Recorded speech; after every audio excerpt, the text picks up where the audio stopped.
स्वाहा ज्योतिः सूर्यः सूर्योर्ज्योतिः स्वाहो जातश्चक्षुः सूर्यो अजायत श्रोत्राद्वायुष्य प्राणश्च मुखादग्निरजायत।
भगवति तव शरणम् आश्रयेऽहम् विधुवदने सितहंस विलासिनि सकलमयि तव पूजयेऽहम् भगवति तव शरणम् आश्रयेऽहम् श्रुति सुखदे शुभदे कमल सदने विधि भामिनी तव पदयो आश्रयेऽहम् भगवति तव शरणम् आश्रयेऽहम्। अद्य अत्यंत हर्षस्य विषयः अस्ति यत् संस्कृतदिवसस्य पावन अवसरे किञ्चित् वक्तुम् अवसरः मया प्राप्तः। अहं संस्कृत प्रतिष्ठाया छात्रा सलोनी त्रिपाठी वदामि। मम भाषणस्य विषयः अस्ति जनभाषा संस्कृतम्। जनभाषा संस्कृतम् इति श्रुत्वा प्रायः जनाः चकिताः भवन्ति। पृच्छन्ति यत् किं संस्कृतभाषा कदापि जनभाषा आसीत् किम्? किन्तु तादृशाः जनाः एतस्य भाषा विज्ञानस्य भाषारहस्यं न जानन्ति।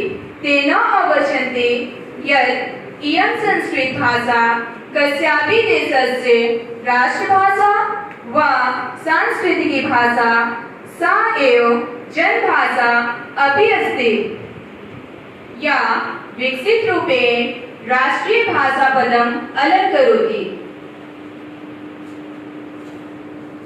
संक्षेपे अहं वदामि। आसीत् अत्र संस्कृतभाषायाः प्रचारः सर्वत्र भवति।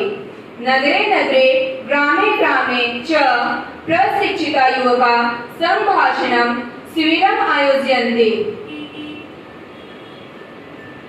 विरमामि। जयतु भारतम् जयतु संस्कृतम्। हेमंतिक, शैशविक, वासंतिक ये सारे सत्र थे। शरद, वर्षा, हेमंत, शिशिर, वसंत सभी ऋतुओं के आधार पर थे। 12 वर्ष का पूरा एक सिलेबस था और पूरा जो भी करता था वो 12 वर्ष में पूरा अध्ययन अध्यापन संस्कृत का होता था।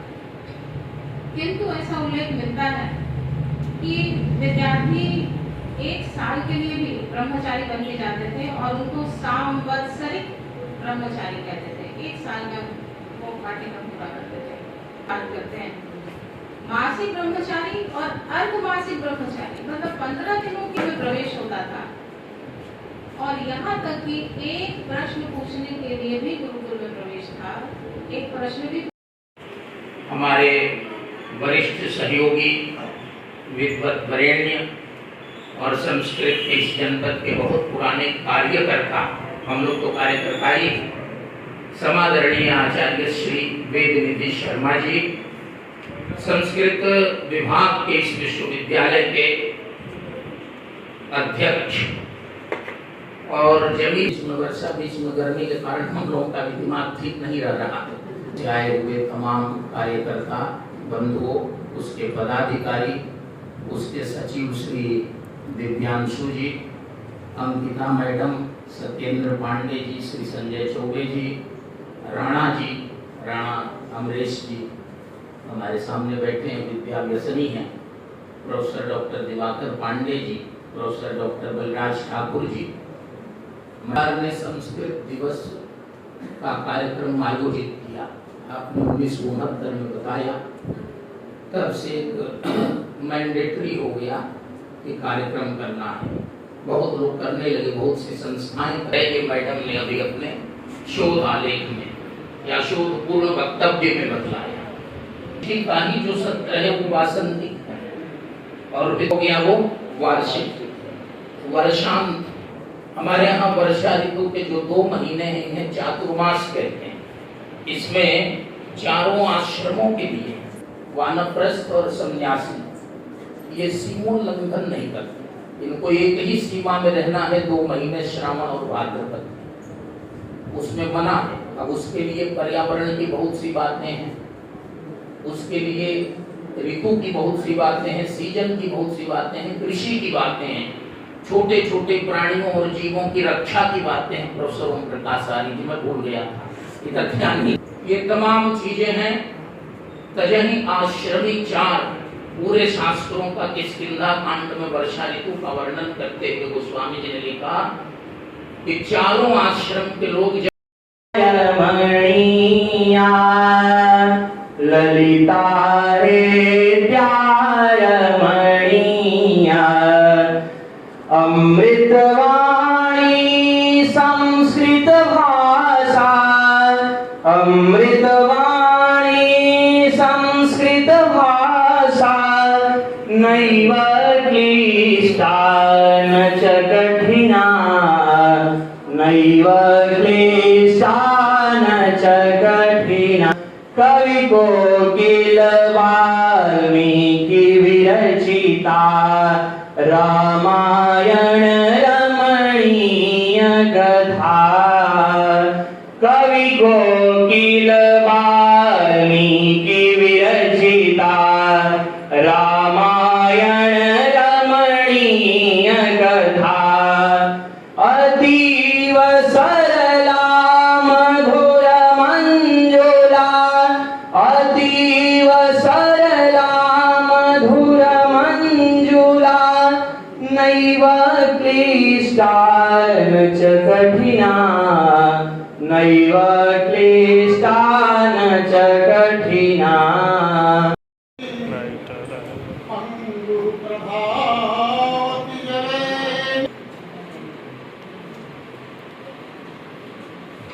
साक्षात् भागवत स्वरूपः भागवत कथावाचकः अस्माकम् अनन्याः डॉक्टर भारतभूषण महोदयाः संस्कृति स्वरूपा, संस्कृत संरक्षिका, संस्कृत वाहिका रूपेण अस्माकं भगिनी डॉक्टर आभा महोदया राजनीतिक क्षेत्रे, साहित्य क्षेत्रे च प्रबुद्ध ज्ञातारः अस्माकं अभिभावकाः डॉक्टर बलराज सत्येंद्र पांडे महोदयाः, डॉक्टर संजय चौबे महोदयाः, अन्ये विद्वांसः, भ्रातरः भगिन्यश्च। अद्य संस्कृत दिवस समारोहे अहं वक्तुकामोऽस्मि यत् संस्कृते यदि जीवने स्यात् सर्वे संस्कृतं स्वीकुर्युः तर्हि भारतस्य आरक्षीबलस्य आवश्यकता नास्ति। यतोहि संस्कृते एव संस्कारमस्ति, संस्कारेण सर्वे अनुशासिताः भवन्ति। यदि सर्वे जनाः अनुशासिताः भविष्यन्ति तर्हि आरक्षीबलस्य प्रयोजनम्। अतः संस्कृतम् अनुशासनाय, संस्कृतं संचालनाय, संस्कृतं विकासाय स्वीकरणीयम्। एकस्यां सभायां सभा संचालकेन उक्तं यत् भवान् द्विपलकानन्तरम् एव स्वकीयं प्रवचनं समापयेत्। पाटलिपुत्रनगरे तत्र गत्वा अहम् एकमेव वाक्यम् अवदत् यत् भारते द्विसभ्यता प्रचलिते, एका पश्चिमी सभ्यता, एका पूर्वी सभ्यता। यदि भवान् स्वकीय जीवनस्य उदयम् इच्छेयुः। आज के समाज संस्कृत की केवल गीत गाथा गाते रहेंगे, क्या इसी से संस्कृत का उत्थान होगा? क्या ऐसा संभव है? जयशंकर प्रसाद को एक बार पढ़ रहा था तो उन्होंने कहा कि हम कभी राजा थे, इसका केवल स्मरण हो जाना हमको पल भर के लिए सुखी बना देता। तो हम पल भर के लिए कब तक सुखी होते रहेंगे? क्या हमारे दायित्व तो नहीं है? हमारी वर्तमान पीढ़ी को आगे संस्कृत को ले जाने का कोई दायित्व तो नहीं है? क्या हम पुरानी चीजों को लेकर के, जिन पर आविष्कार, विज्ञान, ज्ञान और संस्कार, मूल्यों, परंपराओं की बात करते हैं, क्या उसे आगे ले जाने का हमारा उद्देश्य नहीं होना चाहिए? क्या संस्कृत को उसी परिप्रेक्ष्य में ही हम देख सकते हैं? नहीं। मैं मानता हूं कि तो मैं कोई पढ़ रहा था एक ग्रंथ वासुदेव शरण अग्रवाल हुए। वासुदेव शरण अग्रवाल जी ने, आप आश्चर्य करेंगे, एक अंग्रेजी विद कह सकते हैं और एक इतिहास के जाने माने प्रोफेसर थे बनारस हिंदू विश्वविद्यालय में, और उनकी रचना है पाणिनि कालीन भारतवर्ष। आपको जान करके आश्चर्य होगा, एक संस्कृतेतर क्षेत्र का व्यक्ति, उसने संस्कृत के क्षेत्र में इतना अद्भुत काम किया जैसा कि कोई संस्कृत का भी विद्वान नहीं कर सकता। ये बहुत अपने आप में अनोखी चीज है। ये कैसे हो सकता? ये तभी संभव है, 995 सूत्रों में पूरे भारतवर्ष को उन्होंने सामने खड़ा कर दिया। क्या इतिहास है, क्या कला है, क्या भौगोलिक परिप्रेक्ष्य है। लगेगा आप एक किताब पढ़ते हैं, एक ग्रंथ लघु सिद्धांत कौमुदी उठा लेंगे या सिद्धांत कौमुदी उठा लेंगे, एक बंदा उठाता है लघु सिद्धांत कौमुदी उठाता है, महाभारत उठाता है, वृत्ति काशिका उठाता है, और न जाने केवल दर्शन शास्त्र से लेकर के व्याकरण के सारे शास्त्रों को निचोड़ डालता है और लिख डालता है एक किताब, जो संस्कृत के मनीषियों के लिए भी उद्देश्य। ये कब संभव है? जब हम संस्कृत और संस्कृत की भाषा के अंदर जो निहित तत्व हैं, जब हम भाषा को जानेंगे तब उसके अंदर निहित मूल्यों को जान सकते हैं। एक बात मैं आपको बता दूं, बहुत सारे इतिहासविद हुए, उन्होंने क्या किया, बहुत सारे डीएन पांडे या पता नहीं कौन इतिहासकार हैं, डीएन झा जैसे बहुत सारे लोग बहुत सारे डिफरेंस दे करके और बहुत सारी बातें कह करके चले जाते हैं, और आप उन संदर्भों को गाते रहते हैं। अभी मैं कुछ दिनों पहले एक रामायण पर आर्टिकल लिख रहा था, मैं देखा कि तमाम विद्वान पृष्ठपेशी अच्छे विद्वान पुराने रेफरेंस को लेकर के गा रहे हैं। पता चला कि रेफरेंस वो तो है ही नहीं, क्योंकि हम सेकेंडरी बुक से चलते हैं। सेकेंडरी बुक से चलना हमको बंद करना होगा, सेकेंडरी चीजों पर आश्रित हमें नहीं होना होगा। क्यों? जब आप जानेंगे तब ना। झा जी ने कह दिया, पांडे जी ने कह दिया, चौबे जी ने कह दिया, वहां है क्या? ये तब जानेंगे जब आप संस्कृत के मूल को जान सकते हैं, तभी आपको बता दूं, आज वर्तमान समय वैज्ञानिकों का है। सांप्रतिक युग जो है वैज्ञानिक युग है। वैज्ञानिक युग में अपने आप को सोच सकते हैं कि हमें किस रूप में सरवाइव करना है। इसके दो पहलू हैं। एक पहलू ये है कि हम विज्ञान के भी क्षेत्र में पीछे नहीं हैं और विज्ञान के क्षेत्र में भी हम आगे कर सकते हैं। एक मैं आपको बात बता दूं, योग और आयुर्वेदिक चीजें, ये दो ऐसी चीजें हैं, जब योग योगा बन करके आता है तो हम उसका स्वागत करते हैं, जब आयुर्वेद हर्बल बन करके आता है तो हम स्वागत करते हैं, लेकिन हमारे घर में पड़ी हुई हल्दी और तुलसी को हम उपेक्षित कर देते हैं।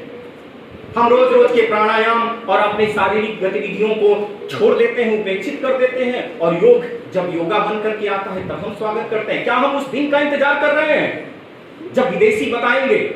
आज भी मैं आपको बता दूं, जर्मनी जैसे देशों में 14 विश्वविद्यालयों में संस्कृत पढ़ाया जाता है, और हम एक छोटे से छोटे जगह पर जहां पर परंपरा चलती है वहां से भी परंपराओं को हम लुप्त करते हुए देख रहे हैं। क्यों? क्योंकि इसकी राजनीतिकरण पर भी हमें नहीं जाना है। और मैं सबसे बड़ी बात बता दूं, केंद्र में, इन सभी चीजों के केंद्र में हमारा विद्यार्थी है, हमारा शिक्षक है। यदि दो ठान लें तो निश्चित रूप से समाज में बहुत बड़ी क्रांति ला सकते हैं।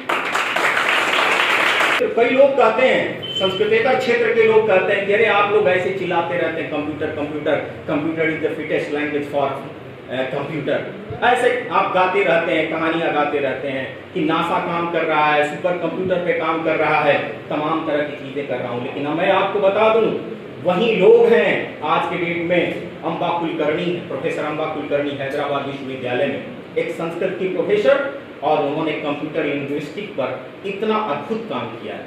गिरीश नाथ झा जी जवाहरलाल नेहरू विश्वविद्यालय में है, हमारे संयोग से हमारे मित्रवर्य डॉक्टर सत्येंद्र पांडे जी ने उनके निर्देशन में एक अच्छे प्रोजेक्ट पर भी काम किया है। उन लोगों ने, ऐसे न जाने तमाम लोग हैं जो संस्कृत के कंप्यूटर क्षेत्र के लिए काम कर रहे हैं। और सबसे बड़ी बात है, कितनी अद्भुत बात है, आप देखिए अपना मोबाइल उठाते हैं तो सेलेक्ट करने के लिए अंग्रेजी जब सेलेक्ट करते हैं ना तो लिखता है यूके वर्जन, इंडियन वर्जन। आपको सेलेक्ट करना पड़ता है कि कौन सा भाई कीबोर्ड चाहिए, आपको यूके वाला चाहिए कि इंडियन चाहिए, कौन सा चाहिए, इंडिक चाहिए, कौन सा चाहिए। लेकिन हमारे संस्कृत के लिए ऐसा नहीं है।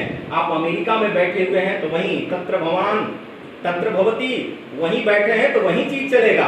और चाहे अमेरिका में बैठे हुए हैं तब भी हो, भारत में बैठे हुए तब भी हो, भाषा वैज्ञानिक दृष्टिकोण से जितना हम समृद्ध हैं, जितना उसका प्रकृति और प्रत्यय समृद्ध है, वही कंप्यूटर के लिए भी बेहतरीन है।